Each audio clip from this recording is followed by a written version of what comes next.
everyone, this is Pankaj and welcome to my YouTube channel The Machine Man. I hope you liked my previous video. So in this video I want to show you that how to make a quadcopter, or generally we call this drone. So please watch this video to the end.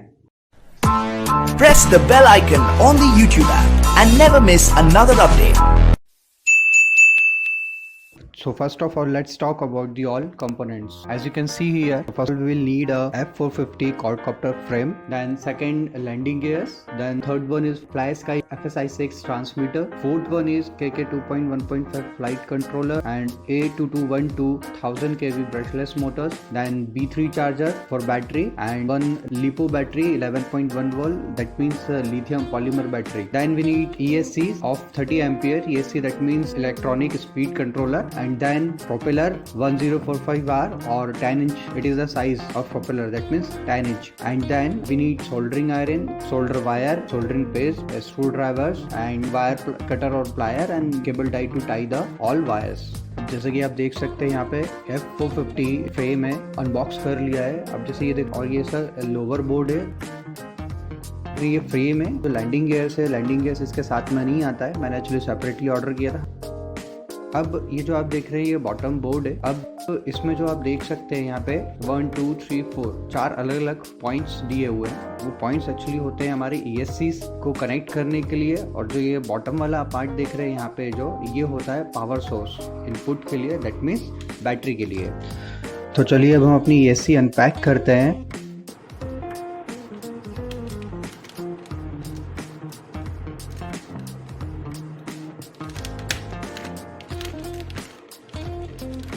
यहाँ पे अब जो देख रहे हैं, तो ये जो ESC इस कनेक्टर के साथ आती है, एक्चुअली मैं इसको ऑलरेडी कट कर चुका हूँ। तो एक्चुअली हमें इसको सोल्ड करना है, इसलिए मैंने इसको कट किया है, तो आप भी कर लीजिएगा। और यहाँ पे बहुत इंपॉर्टेंट चीज़ ये है कि यहाँ पे हमें पोलरिटी का स्पेशली ध्यान देना है, क्योंकि जो राइट वायर होता है, रेड हमेशा पॉजिटिव होता है और ब्लैक हमेशा नेगेटिव होता है। ये एक ग्लोबल रूल है, तो आप इसको ध्यान से कनेक्ट कीजिए। और यहाँ पे आप PCB बोर्ड में भी देख सकते हैं, यहाँ पे सिंबल है ऑलरेडी, इस साइड एक पॉजिटिव और एक नेगेटिव का सिंबल है। तो आप केयरफुली पॉजिटिव को पॉजिटिव से और नेगेटिव टर्मिनल को नेगेटिव से ही सोल्ड करें, और अच्छी तरह से सोल्ड करें, अदरवाइज हीटअप और वाइब्रेशंस की वजह से निकल भी सकता है ये फ्लाई करते टाइम। तो इसको केयरफुली आपको सोल्ड करना है। और सबसे पहले मैं एक फर्स्ट ESC सोल्ड कर लेता हूँ कुछ इस तरह से, और इसी तरह से हमें बाकी सारी ESCs भी हैं, काफ़ी केयरफुली सोल्ड करनी है, पोलरिटी को ध्यान देते हुए।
जैसे कि हम सारी मोटर्स अपने फ्रेम पर असेंबल कर चुके हैं, तो कंप्लीट मोटर डायरेक्शन को समझने के लिए मैंने आप लोगों के लिए एक और इमेज क्रिएट किया है। ये जो आप देख रहे हैं किड स्क्रू का 450 फ्रेम है, काफ़ी अच्छा फ्रेम है ये, तो मैंने लिंक डिस्क्रिप्शन में दे दिया है। इवन सारे कंपोनेंट्स का लिंक डिस्क्रिप्शन में अवेलेबल है, आप चाहे तो वहाँ से परचेज कर सकते हैं। काफ़ी अच्छा फ्रेम है ये, ठीक है। तो यहाँ पे जैसे कि आप देख रहे हैं एक्सट्रीम लेफ्ट में टॉप साइड में ये मोटर 1, तो मोटर 1 जो है वो क्लॉकवाइज रोटेट होगा।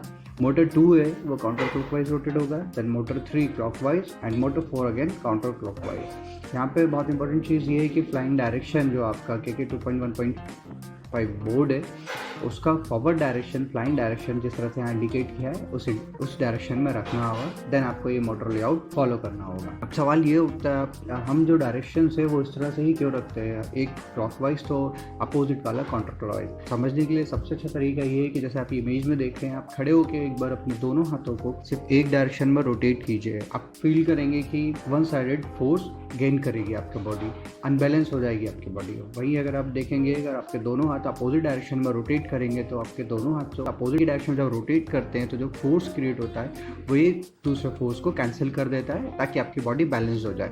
यही फिनोमेना अप्लाई होता है हमारे ड्रोन के ऊपर। अगर आप दोनों के दोनों ब्लीड्स का डायरेक्शन, मोटर का डायरेक्शन किसी एक डायरेक्शन में रख देंगे तो हो सकता है वो अपनी एक्सिस के अबाउट ही रोटेट होने लगे और अनबैलेंस हो जाए। अब हमारा बहुत इंपॉर्टेंट चीज़ है कि हम इसको कनेक्शन कैसे करें। जैसे कि आप यहाँ देख रहे हैं ESC में आप कोई भी, जैसे ESC के जो आउटपुट वायर है 3 वायर, जैसे कि ब्लू कलर के वायर देख रहे हैं आप, ये ब्लू कलर के वायर है और यहाँ पे मोटर्स में 3 वायर दिख रहे हैं, ब्लैक, रेड एंड येलो, ठीक है। तो आप किसी भी वायर्स को किसी भी वायर्स में कनेक्ट कर सकते हैं आपस में, तीनों को, उसमें कोई प्रॉब्लम नहीं है। ये तब हम चेंज करेंगे जब हमें रोटेशन चेक करेंगे और जो डिज़ायर हमें रोटेशन चाहिए होगा मोटर्स का, उसके अकॉर्डिंग हम कोई भी 2 वायर्स को इंटरचेंज कर देंगे। अगर इस डायरेक्शन में जो भी मैं लगा रहा हूँ और ये मोटर मुझे क्लॉकवाइज रोटेट करवाना और अभी इस कंडीशन में क्लॉकवाइज रोटेट नहीं हो रहा है, देन मैं इन वायर्स को इंटरचेंज कर दूंगा ताकि एंटी क्लॉकवाइज रोटेट होने लगे। तो पहले हम सभी को कनेक्ट कर देंगे, उसके बाद जब हम लोग कंट्रोलर के थ्रू उसको ऑपरेट करके देखेंगे, रन करके देखेंगे मोटर, देन उसके बाद हम जो कनेक्शन है उसको इंटरचेंज कर सकते हैं। ESC को यहाँ पे मैं टाई कर रहा हूँ, आपको यहाँ पे केबल टाई का ज़रूरत पड़ेगा। आप अच्छी तरह से इसको ESC को यहाँ पे टाई कर दीजिए ताकि वाइब्रेशंस की वजह से ये निकल ना जाए।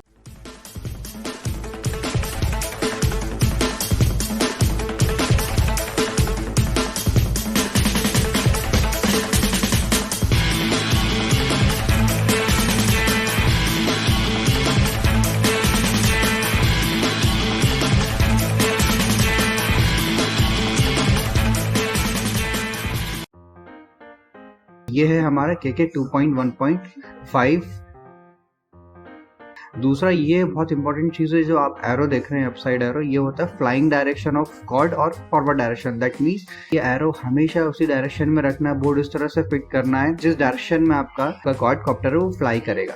ये होता है वोल्टेज सेंसर। दूसरा आप राइट साइड में देखेंगे तो ये देख रहे हैं M1, M2, M3, M4, M5 total 8 channels यहाँ पे दिए होते हैं। मतलब इस बोर्ड के थ्रू आप टोटल 8 मोटर्स कनेक्ट कर सकते हैं। चाहे तो अगर आप कॉर्ड कॉप्टर बनाए तो 4 मोटर्स आपका कॉर्ड कॉप्टर के कनेक्ट हो सकते हैं। आप अगर गिम्बल्स यूज करना चाहते हो गिम्बल्स को भी इसमें कनेक्ट कर सकते हो, और किसी और पर्पस के लिए भी आप इसमें मोटर्स कनेक्ट कर सकते हैं, सर्वो मोटर्स वगैरह।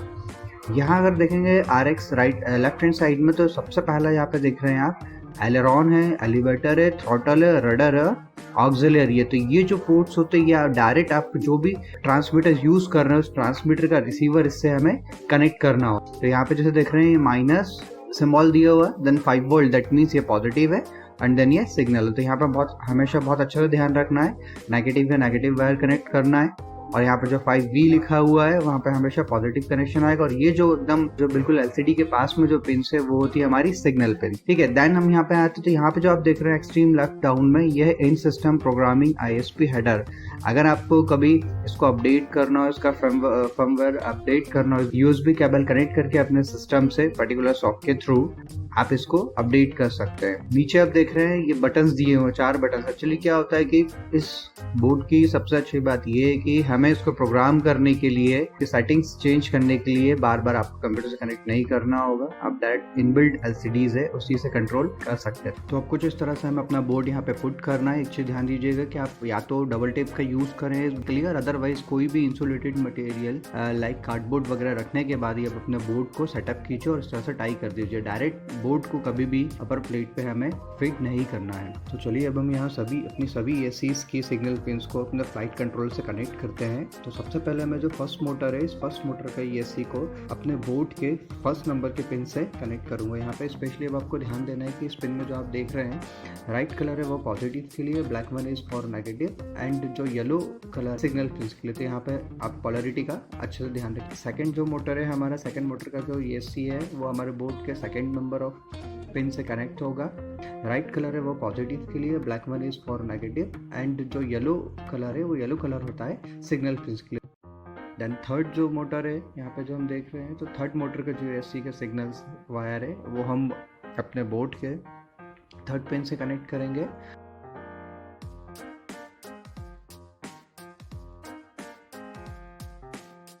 और जो फोर्थ है आखिरी वाला, वो फोर्थ नंबर का जो हम सिग्नल वायर से एसी का, वो फोर्थ नंबर के बोर्ड के पिन से कनेक्ट करेंगे। कुछ इस तरह से इसको आप ध्यान से देखिए।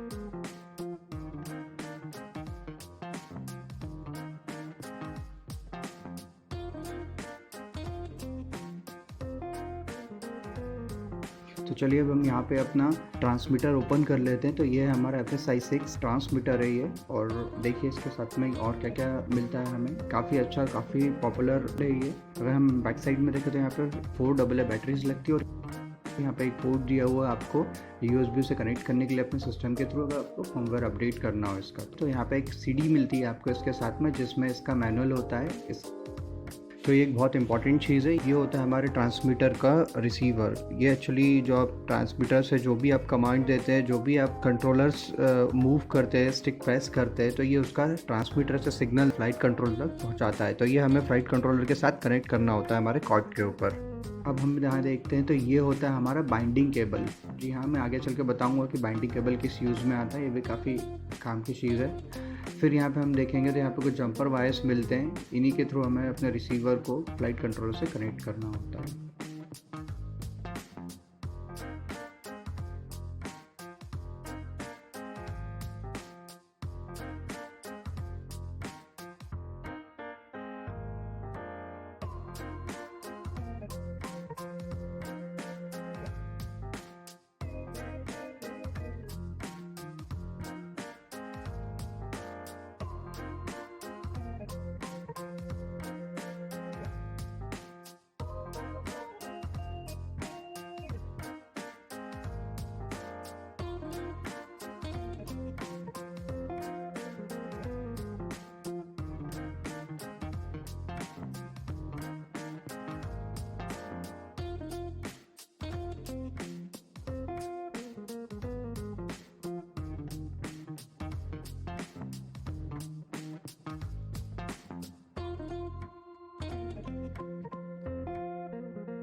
तो फाइनली अब हम अपने रिसीवर को अपने ट्रांसमीटर के साथ बाइंड करने जा रहे हैं। देख रहे हैं ये S, that means signal, plus positive और ब्लैक नेगेटिव। एक्चुअली बाइंड होता है क्या है, जिस तरह से हम लोग किसी भी गैजेट्स को अपने मोबाइल से ब्लूटूथ के थ्रू कनेक्ट करते हैं, उसी तरह से हम इस ट्रांसमीटर को जब हम फर्स्ट टाइम इसको ऑन करते हैं तो हमें एक्चुअली इस रिसीवर को अपने ट्रांसमीटर के साथ बाइंड करना पड़ता है ताकि वो दोनों आपस में सिग्नल्स ट्रांसफर कर सकें। और जैसे कि ये BVCC ऑप्शंस दिख रहा है आपको, तो यहाँ पे हमें अपना बाइंडिंग केबल कनेक्ट करना है। तो यहाँ पे अगर हम देखेंगे नीचे तो किसी भी एक पिन में हम क्या करेंगे, जो मेरा ESC है, ESC को हम कनेक्ट कर देते हैं। यहाँ पोलैरिटी का स्पेशली ध्यान दीजिएगा, जैसे आप यहाँ देख रहे हैं ये S that means signal plus positive और ब्लैक नेगेटिव। यहाँ अगर हम देखेंगे तो हमारे ESC में येलो वायर जो है हमारा वो सिग्नल है, राइट वायर जो हमारा पॉजिटिव है और जो ब्राउन वायर है वो हमारा नेगेटिव है। तो कुछ इस तरह से हमें कनेक्ट करना है।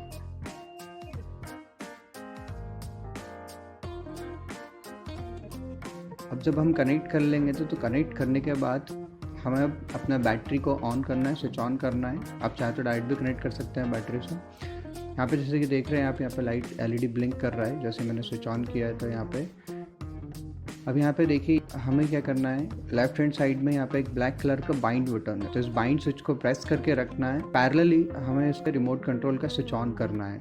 देखिए जैसे मैंने स्विच ऑन किया तो यहाँ पे आप देख रहे हैं RX बाइंडिंग डिस्प्ले हो रहा है यहाँ पे। दैट मीन्स अब हमारा जो रिसीवर और ट्रांसमीटर है वो बाइंड हो रहा है एक दूसरे के साथ। अब जैसे ही ये बाइंड हो जाता है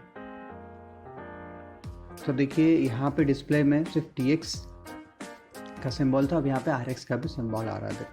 Shut up and sit down.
Shut up and sit down.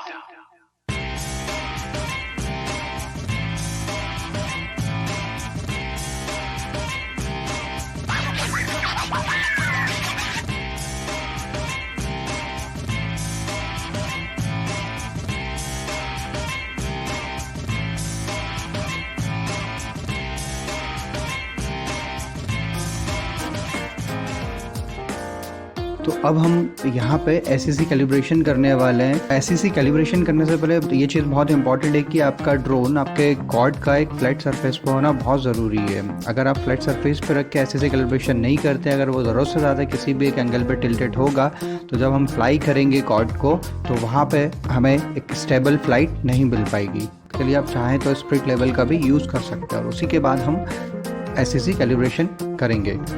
Shut up and sit down.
तो सारी वैल्यूज़ और सेटिंग्स चेंज करने के बाद यहाँ पे एक बहुत इंपॉर्टेंट फाइनल प्रोसेस होता है जिसे हम बोलते हैं ESC कैलिब्रेशन।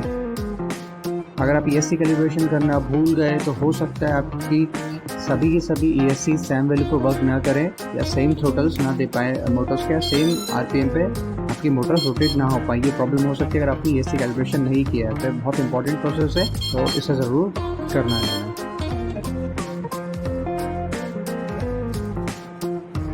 तो फाइनली अब हमें अपने मोटर का डायरेक्शन चेक करना है कि वो सही डायरेक्शन में रोटेट कर रहा है या नहीं। तो सबसे पहले आपको अपने ट्रांसमीटर में थ्रॉटल को राइट साइड होल्ड करना पड़ेगा ताकि आर्म हो जाए। अब देखिए जैसे कि सेकंड मोटर इसको एंटी क्लॉकवाइज रोटेट होना चाहिए, तो बट क्लॉकवाइज रोटेट हो रहा है, दैट मीन्स इस रोटेटिंग डायरेक्शन गलत है। तो अब मैं इसका क्या करूँगा, कोई भी 2 वायर है इनको आपस में इंटरचेंज कर दूँगा।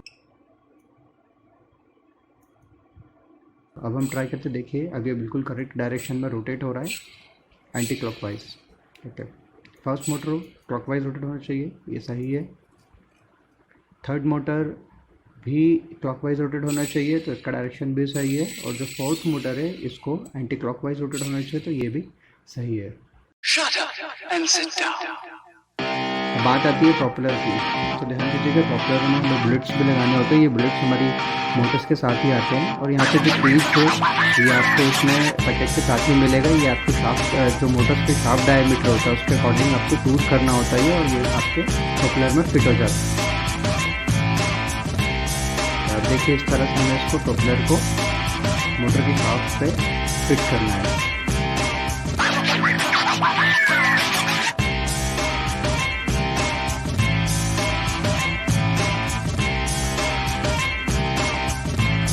केयरफुली इसको आपके मोटर पे माउंट करना है उसके डायरेक्शन के अकॉर्डिंग।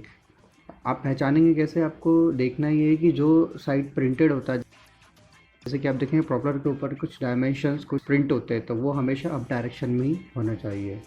एक चीज़ बहुत इंपॉर्टेंट होती है, एक पैकेट में 2 प्रोपेलर्स होते हैं और दोनों प्रोपेलर्स अलग अलग डायरेक्शंस के लिए होते हैं। एक प्रोपेलर क्लॉकवाइज होता है और एक प्रोपेलर एंटी क्लॉकवाइज होता है। आपको केयरफुली इसको आपके मोटर पे माउंट करना है उसके डायरेक्शन के अकॉर्डिंग।